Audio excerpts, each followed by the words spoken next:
नमस्कार दोस्तों, मैं राकेश कुमार पारिक आप सभी का अपने YouTube चैनल पे स्वागत करता हूं। दोस्तों, आप सभी जानते हैं हमारे इस चैनल पर आपको हिंदी और हिंदी साहित्य से संबंधित साथ ही कुछ मोटिवेशन से संबंधित वीडियो मिलते हैं। इसलिए अगर आप हमसे जुड़ना चाहते हैं तो हमारे चैनल को सब्सक्राइब करें और साथ ही नोटिफिकेशन बेल को ऑन कर दें ताकि हमारे सभी वीडियो आप तक पहुंच सके और हम आपके साथ जुड़ सके।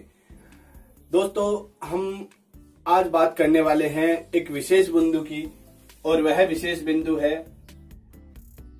प्राणता के आधार पर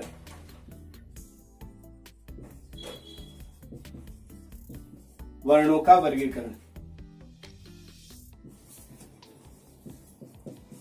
और प्राणता के आधार पर जब वर्णों का वर्गीकरण किया जाता है तो इसमें दो रूप मुख्य रूप से निकल कर आते हैं। एक रूप है अल्प प्राण और दूसरा है महाप्राण। अभी हम इसको पढ़ने वाले हैं। इससे ठीक पहले हम कल के वीडियो के अंदर पूछे जाने वाले प्रश्नों के उत्तर दे देते हैं। कल हमने जो प्रश्न पूछे थे उनमें पहला प्रश्न था कि पार्श्विक वर्ण कौन सा है, तो उसका उत्तर था ल। दूसरा प्रश्न था हमारा कि वत्सरे वर्ण कौन सा है, तो उक्त जो हमने ऑप्शन दे रखे थे उनमें से उत्तर था ज, जिसके नीचे नुक्ता लगा हुआ था। तीसरा प्रश्न था कि दंतोष्ठ वर्ण कौन सा है। हालांकि दंतोष्ठ वर्ण बहुत सारे वैसे हिंदी में अलग है और हिंदी के अलावा आगत ध्वनियों से हमने प्रश्न पूछा था, इसलिए वहां पर ऑप्शन के आधार पर उत्तर था फ। और चौथा प्रश्न हमारा था कि य को किस ध्वनि में शामिल करते हैं, य को किस प्रकार की ध्वनि माना जाता है, और जो ऑप्शन दे रखे थे उसके आधार पर हमने य को शामिल किया था संघर्षहीन। ये कल के प्रश्नोत्तरों के या पिछले वीडियो के महत्वपूर्ण जो प्रश्न हमने पूछे थे उनके हल हैं। अगर आप जानना चाहते हैं कि पिछले वीडियो में हमने क्या पढ़ा तो आप प्लेलिस्ट में जाकर के, डिस्क्रिप्शन में जाकर के या आई बटन के माध्यम से आप हिंदी व्याकरण के अन्य बिंदुओं के साथ साथ इस टॉपिक को भी देख सकते हैं और हमें बताइए कि हमने आपके लिए किस तरह की सुविधाएं दी हैं या ये वीडियो आपको कैसा लगा। और आज हम चलते हैं अपने आज के वीडियो में, तो जल्दी शुरू करते हैं अपना आज का वीडियो। आप इन्हें नोट कर लेना और समझ लेना, अपने प्रश्न उत्तरों के साथ उन्हें मिला लेना, या आपने कहीं नोट कर रखे तो है उसमें आपको करेक्शन करना है तो वो भी कर लेना। ठीक है, इससे संबंधित कोई और क्वेरी रहती है तो वो कमेंट में लिखकर आप पूछ सकते हैं। चलिए दोस्तों, शुरू करते हैं आज का वीडियो। आज के वीडियो में हमने बात की प्राणता के आधार पर। प्राण शब्द का मतलब क्या होता है? प्राण का मतलब होता है जीवन। प्राण का मतलब क्या होता है? जीवन। अगर आप देखें हमारे जीवन में प्राण किसको कहते हैं हम? जो हमारे शरीर के अंदर संचलन गति कर रहा है, जो चेतन तत्व है, उसी को हम प्राण कहते हैं। और इस प्राण तत्व की जो महत्वपूर्ण भूमिका है वो निभाते हैं कौन से? प्राण वायु। प्राण वायु हम किसको कहते हैं? ऑक्सीजन को। वह वायु जो हम लेते हैं और हम जो कुछ भी बोल रहे हैं उसमें कहीं ना कहीं इस वायु का बहुत अधिक महत्व रहता है, इसलिए इसको प्राण वायु कह सकते हैं, वायु कह सकते हैं। प्राणता के आधार पर वर्णों का वर्गीकरण कह सकते हैं। इसके अंदर दो चीजें आती है कि या तो मुख से जो वायु निकलती है वह क्या निकलती है? कम मात्रा में निकलती है, या वह वायु निकलती है वह ज्यादा मात्रा में निकलती है। इस रूप में इसके दो भेद हो गए। एक का नाम हो गया अल्प प्राण और दूसरे का नाम हो गया महाप्राण। पहले इनको समझ लेते हैं कि अल्प प्राण क्या है। अल्प प्राण में हमारे मुख से जो वायु निकल रही है उसकी मात्रा, उसकी क्या रहती है? मात्रा। वायु की क्या रहती है? मात्रा। आप मात्रा पर ध्यान देना। वायु की मात्रा इसमें अल्प निकलती है और महाप्राण में वह वायु अधिक निकलती है।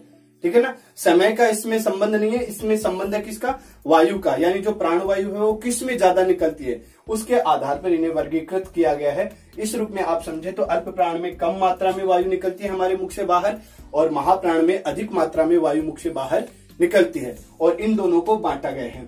हालांकि ये विषय बड़ा सरल है लेकिन फिर भी हम इनका वर्गीकरण कर लेते हैं। पहले टेबल के माध्यम से समझ लेते हैं कि कौन कौन सी चीजें किसमें शामिल होती है, या सामान्य रूप से आप समझेंगे तो भी वो आपको समझ में आ जाएगी।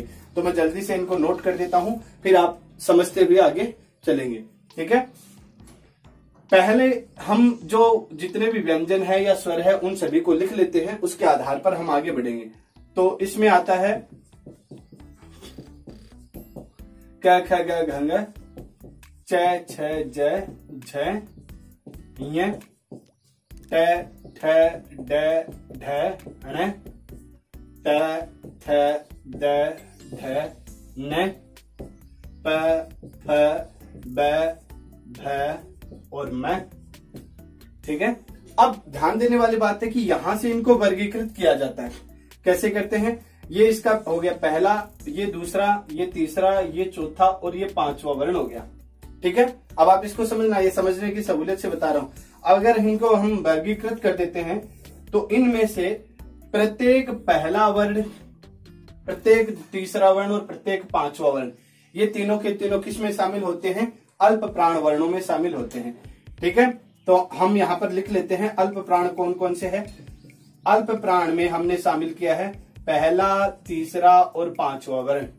कौन कौन से है? पहला, तीसरा और पांचवा वर्ण। और महाप्राण में हमने शामिल किया है दूसरा और चौथा वर्ण।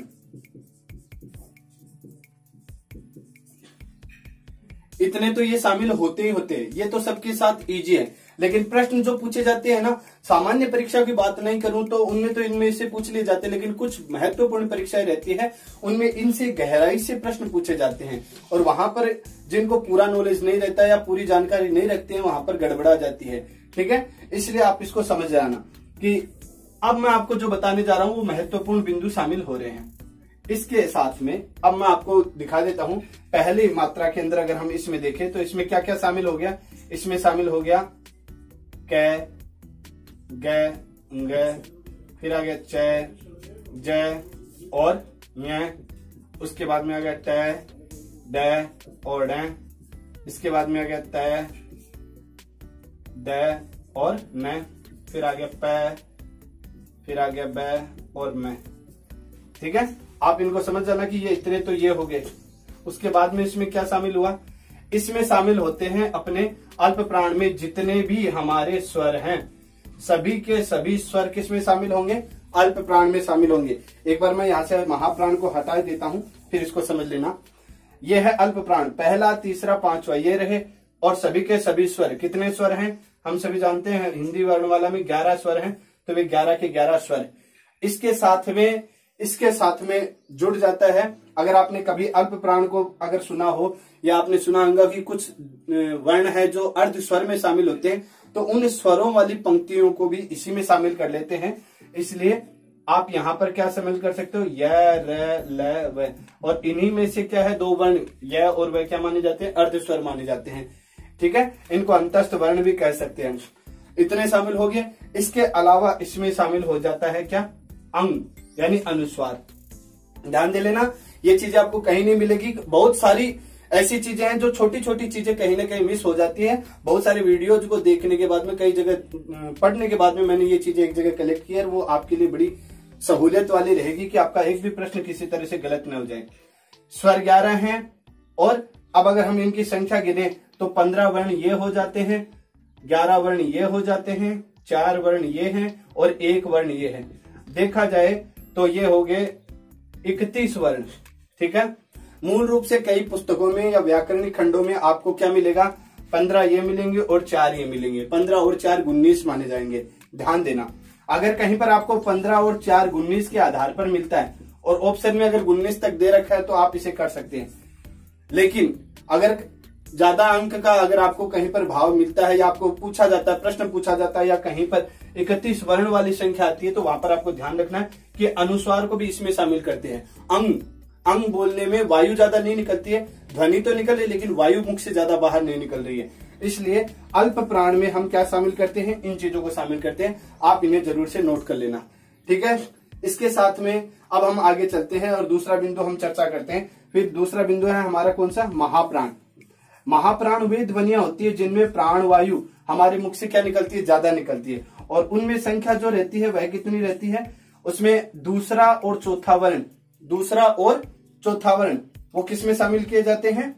वे सब के सब महाप्राण में शामिल करते हैं। और दूसरे और चौथे वर्ण में देख लेना, यहां से दूसरा और चौथा वर्ण हम उठा के रख सकते हैं। ठीक है, तो इनमें आ जाती है संख्या कौन कौन सी आ जाती है? इनमें आ जाती है ख, घ। ठीक है, उसके बाद में आ जाती है छ और झ। फिर आ जाती है ठ और ढ। फिर आ जाती है थ और ध।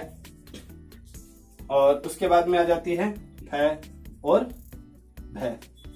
तो 10 तो ये रहे वर्ड। इसके अलावा अगर आप देखें तो इनमें हम शामिल कर देते हैं, जैसे इसमें यहाँ पर स्वर शामिल किए हैं तो स्वर एक जगह शामिल हो चुके हैं।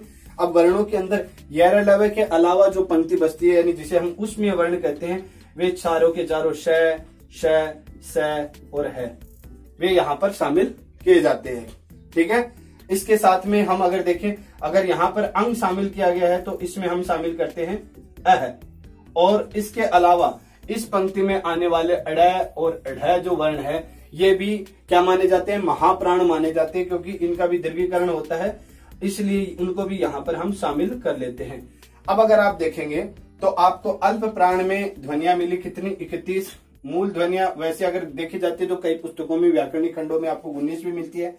यहाँ पर हमारे पास है 10 वर्ण तो है ये, फिर है 4 वर्ण ये, फिर 2 वर्ण ये और 1 वर्ण अह वाला, क्योंकि अह में क्या होता है, अह में अधिक मात्रा में वायु निकलती है मुख से, क्योंकि आपको पता है कि अह की ध्वनि है जैसी होती है, तो है जैसे निकलता है वैसे ही अह निकलता है, और दोनों के अंदर दोनों को इसमें शामिल कर लेते हैं। इस तरह से 14 और 2 16 1 17 वर्ण इसमें कुल माने जाते हैं। कई जगह पर आपको केवल 14 वर्ण मिलेंगे, जैसे मैंने बताया इसमें 19 वर्ण माने जाते हैं कई जगह अल्प प्राण में, और महाप्राण में 14 माने जाते हैं। लेकिन व्याकरण कोई ऐसा नहीं बंधा है, कोई नियम जो एक बार बन गया तो बन गया, उसमें धीरे धीरे परिवर्तन होते रहते हैं, उस रूप में हमारे सामने ये चीजें आती है। अब आपको समझना पड़ेगा कि ये सारी चीजें हम कैसे याद रखें। तो आपको याद रखने का केवल जो नियम है ना, वो कुछ अलग तरीके से बताना। वैसे तो ज्यादा कठिन नहीं है, लेकिन फिर भी हम इन्हीं चीजों को थोड़ा सा अच्छे से समझ लेते हैं कि अल्प प्राण जो ध्वनियां होती है ना, उनमें आपको क्या याद रखना। पहली चीज, अल्प क्या होते हैं, जो कम होते हैं, ऐसे अल्प ऐसे कम, ठीक है ना, या ऐसे शुरू होने वाले सभी के सभी स्वर। तो पहले आप स्वरों को लिख लीजिए, समस्त स्वर यानी 11 के 11 स्वर। उसके बाद में स्वर के जैसे ही अर्ध स्वर के कौन से हो गए, यर लव वाली पंक्तियां वाली है ना, वो अर्ध स्वर वाली हो गई। आप इसको अंतस्थ रूप में भी लिख सकते हैं, आप यहां पर चाहे तो यहां पर लिख सकते हैं यर लव। लिखना है आपको तो आप इस तरह से लिखकर अपने पास रख सकते हो, यर लव हो गया। उसके बाद में आपको क्या लिखना है, केवल ये लिखना है 1 3 5, और उसके बाद में आपको इनकी संख्या को गिन करके लिख लेना है। जैसे यहाँ 11 है, इसके साथ में आपको हाँ एक वर्ण और देखना है, वो कौन सा था, वो था अनुस्वार वाला, तो उसको भी आप यहाँ पर सीधा उसी को लिख लो केवल। अर्ध स्वर 4 है, उसके बाद में ये है 15 और ये है 1, और इनकी संख्या आपको लिख देनी है 31। ठीक है। फिर आपको लिखना है महाप्राण। अब महाप्राण के अंदर क्या होता है, आपको केवल महाप्राण याद रखने। अगर आपने इस एक को याद रख लिया तो बचे हुए इसमें याद रह जाएंगे। अगर कभी हल करने का मन करेगी कैसे इनको हल करें, तो आप जब भी आपसे ऐसा प्रश्न पूछा जाता है, जरूरी नहीं कि एक ही प्रश्न, ऐसे कई सारे प्रश्न पूछे जाते हैं, तो जो रफ पेज मिलता है उस पर फटाफट से आपको क्या कर लेना है, इस एक सूत्र को लिख देना है, उसके आधार पर वर्णमाला को लिख लेना है या फिर, और बाकी सारी चीजें अपने आप याद हो जाती हैं। ठीक है। और इसके बाद में हम आगे देखते हैं, इसमें हम पहले लिखेंगे 2 और 4, कितने 2 4, और साथ में हम लिख देंगे, अगर अंतस्थ यहाँ है तो इसमें उसमें वर्ण लिखेंगे और साथ में लिखेंगे क्या अह, और इनके संख्या लिख देंगे हम कितने 17। कितनी हो रही है ये 17 संख्या हो रही है। अगर आप साथ में देखें तो इनके साथ में आप यहाँ पर बट्टा लगाकर 19 भी लिख सकते हैं और 14 भी लिख सकते हैं, क्योंकि कई जगह 14 और 19 का मान माना जाता है, लेकिन हमने जो देखा उसके आधार पर, और जो आधुनिक समय के भाषा वैज्ञानिक है उनके आधार पर 31 और 17 वर्ण होते हैं। कंफ्यूज मत करना, कंफ्यूज में मत रहना, कंफ्यूजन बिल्कुल भी आपके लिए ठीक नहीं है। आपको ये समझना होगा कि 31 और 17 वर्ण होते हैं, कौन कौन से होते हैं उनको ध्यान रख लेना, क्योंकि प्रश्न संख्या से हो सकता है कम पूछे जाए, लेकिन ये जरूर है कि हर परीक्षा के अंदर इसमें से प्रश्न पूछा जाता है, हर परीक्षा में पूछा जाता है। इसलिए एक बड़ा ही महत्वपूर्ण टॉपिक है, और उम्मीद करता हूं कि आपको ये सारी चीजें समझ में आई होगी। आपको इन्हें नोट्स के रूप में बना लेना है। अगर नोट्स के रूप में आप मुझसे चाहते हैं तो पीडीएफ फाइल को आप हमारे वेबसाइट से जाकर या हमारे ब्लॉग से जाकर के आप क्या कर सकते हैं, डाउनलोड कर सकते हैं। साथ ही अगर आप हमसे जुड़े रहना चाहते हैं, आपको ऐसी चीजें पसंद आ रही हैं या मेरा समझाया हुआ आपके थोड़ा बहुत भी समझ में आ रहा है, तो हमें फॉलो जरूर करें, हमारे सोशल मीडिया हैंडल पर फॉलो करिए, साथ में इस चैनल को सब्सक्राइब कर लीजिए। दूसरे लोगों तक अगर ये अच्छी जानकारी आप पहुंचाना चाहते हैं तो शेयर कीजिए, अगर आपको पसंद आता है तो लाइक कीजिए, और अपना प्यार और दुलार स्नेह इसी तरह बनाते रहिए और हमें आगे बढ़ाइए। साथ साथ हम ग्रोथ करते हैं, पढ़ेंगे और आगे बढ़ेंगे। साथ ही एक चीज और रहती है कि हम इसके अंदर से अभी हम प्रश्न निकालने वाले, तो अगर आप स्क्रीनशॉट लेना चाहो या खुद के हैंड नोट्स बनाना चाहो तो वो भी आप इसके माध्यम से बना सकते हैं। बस आपको विश्वास रखना होगा कि जो तैयारी कराई जा रही है वो पूरी तैयारी कराई जा रही है। आपको पीछे जाने के बाद में आप प्लेलिस्ट के अंदर देखोगे तो रीड के या जो सामान्य व्याकरण के है वे सभी बिंदु आपको प्लेलिस्ट के अंदर मिलेंगे, साथ ही हिंदी साहित्य के बिंदु भी आपको मिलने वाले हैं। तो अब हम इसको समरी करते हैं। इसकी प्राणता के आधार पर आज हमने वर्णों का वर्गीकरण किया था, और वर्णों के अंदर प्राणता में क्या मानी जाती है, प्राणवायु के ऊपर बल दिया जाता है कि कितनी मात्रा में वायु हमारे मुख से बाहर निकल रही है। अब प्रश्न ये आ जाता है कि अल्प प्राण किसे कहते हैं, जिसमें कम वायु हमारे मुख विवर से बाहर निकलती है, बाहर निकलने की बात है।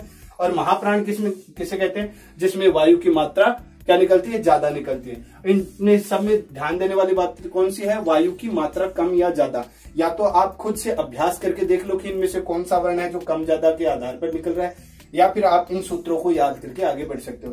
तो हमने अल्प प्राण में पहला, तीसरा और पांचवा वर्ण देखा था। उसके आधार पर 15 वर्ण माने जाते हैं, कौन से, स्पर्शीय व्यंजनों के। और 11 के 11 स्वर, वो सभी के सभी स्वर। प्रश्न ऐसे पूछ लिया जाता है, स्वरों को शामिल किया जाता है, कहाँ शामिल करते हैं वो आपको दिख रहा है, उसके आधार पर याद करना है। 11 लव है, यानी जो अंतस्थ वर्ण है वो भी अल्प प्राण है। और साथ में अंग, वैसे तो अंग को क्या माना जाता है, दीर्घ ध्वनि माना जाता है, लेकिन वह अल्प प्राण होता है, उसमें प्राणता की यानी वायु मुख से बाहर कम निकलती है। महाप्राण जो ध्वनि है उसमें दूसरी चौथी ध्वनियों को शामिल करते हैं। इसमें 10 वर्ण तो है कौन से, स्पर्शीय व्यंजन।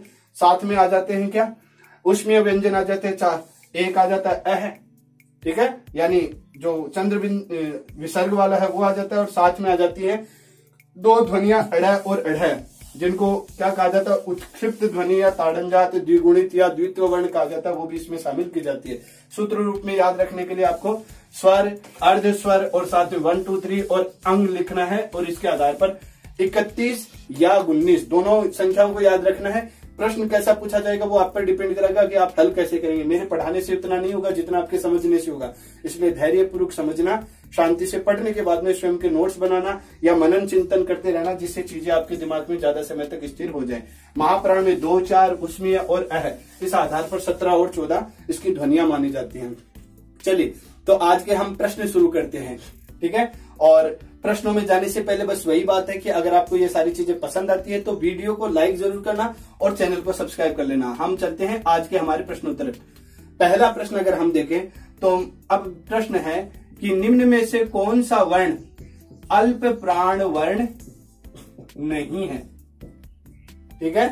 निम्न में से कौन सा वर्ण अल्प प्राण वर्ण नहीं है, यह है क, श, अंग और र। आपको इनमें से बताना है कौन सा है। फिर है दूसरा प्रश्न है कि निम्न में से कौन सा वर्ण महाप्राण वर्ण नहीं है, ठीक है। और महाप्राण के लिए आपको है ठ, भ, य और अ।